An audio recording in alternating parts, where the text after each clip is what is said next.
emergency post-race Martinsville thoughts. No edits, nothing, just my pure thoughts. So stick with me here. Welcome to the Breaking Balls channel. It's Bob here. Hit that subscribe button. You'll be in the loop for all NASCAR content through me here at Breaking Balls. Before I get into the sour ending and NASCAR history that we have seen tonight, and not in a good way, I want to give credit to Ryan Blaney and Team Penske, because clearly they have figured out this next-gen era's playoff format and just the next-gen car as well. They know how to win championships. Joe Logano in 22, Ryan Blaney last year, and Ryan Blaney winning again the fall Martinsville race to lock himself into the championship four alongside his teammate Joe Logano. They'll be against Tyler Reddick and William Byron in the championship four. Credit to Ryan Blaney. He was able to run down Kyle Larson and then hold off Chase Elliott in the last 100 laps there. It was a really impressive run of that 12 team, because he was one of a few guys that you could argue had the best car all day, but the fact that he was able to keep his nose clean and get through the chaos that was Martinsville, Ryan Blaney showing that he is a champion for a reason and has a chance to add a second championship to his mantle next weekend at Phoenix. Again, credit to that 12 team, because they really are going to get swept under the rug here, kind of like Christopher Bell a few years ago when Ross Chastain had that Hail Melon.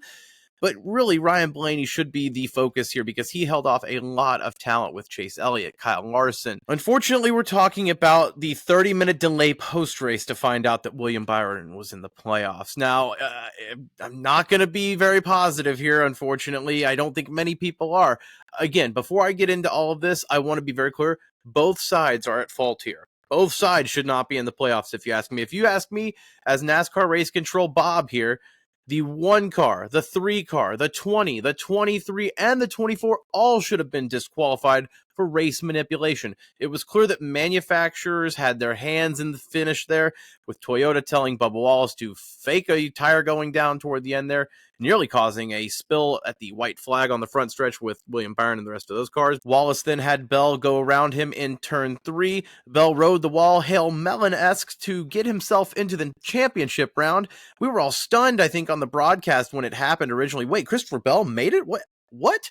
Even I saw down in the corner of Christopher Bell try that little Hail Melon move, and I thought, oh, wow, look at him do that. I didn't think it meant anything. I thought he was just doing it out of frustration. But no, Christopher Bell did that to get into the championship four, passing William Byron.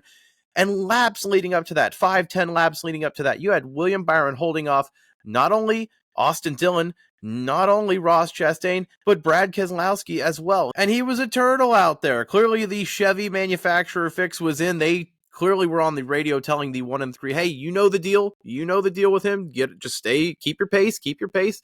And at the end of the day, William Byron was going to point himself in there until Bubba Wallace said, hey, Toyota can play that game too. Again, if you ask me, nobody should have made it in. Kyle Larson should actually be the one. I know he was the odd man out when it came to the cutoff in the championship four, but Kyle Larson was the one that had the most wins all year and didn't have a manufactured finish there at the end. NASCAR took the cop out and said that Christopher Bell rode the wall and it was a safety issue after they banned it with the Hail Melon in 2022. But really, they're just taking the easy way out. If you ask me, both those cars, the 24 and the 20, should not be in the playoffs there. I'm curious what your thoughts are down below.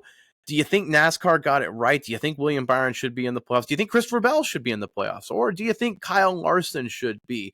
Now we move on to the championship four, and it will be 2 Penske Fords versus a 2311 Toyota with Tyler Reddick.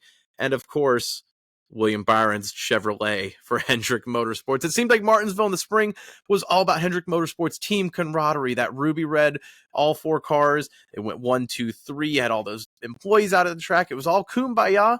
And then the fall Martinsville race, it was Hendrick Motorsports ripping each other apart, only getting 1 car into the championship four. Originally, when the round of 8 was set, they had all 4 guys, and you thought, oh my goodness, could they get all 4 in?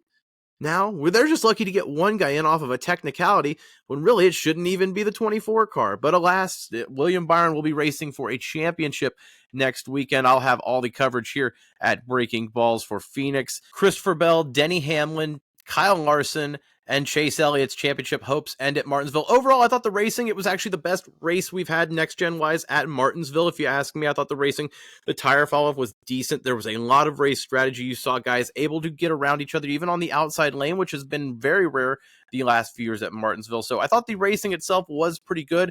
As far as the overall track, Carson Hosfar better be looking over his shoulder leaving the track tonight, because he made a lot of enemies. And Martin Truex Jr., I do want to give him a shout-out, because God bless him. This is not the retirement that he needed. Kevin Harvick had this big send-off last year. Martin Truex Jr. is just walking out trying to not be seen, and even racing like it. He gets on pole for the weekend. You thought maybe this was the weekend he finally gets his swan song. No, it just went from bad to worse from that speeding penalty on all day. So tough day for Martin Truex Jr. and a tough day for the Toyota family as well. Joe Gibbs Racing, not a single car moving on into the championship for. Tough for them after having great speed all year.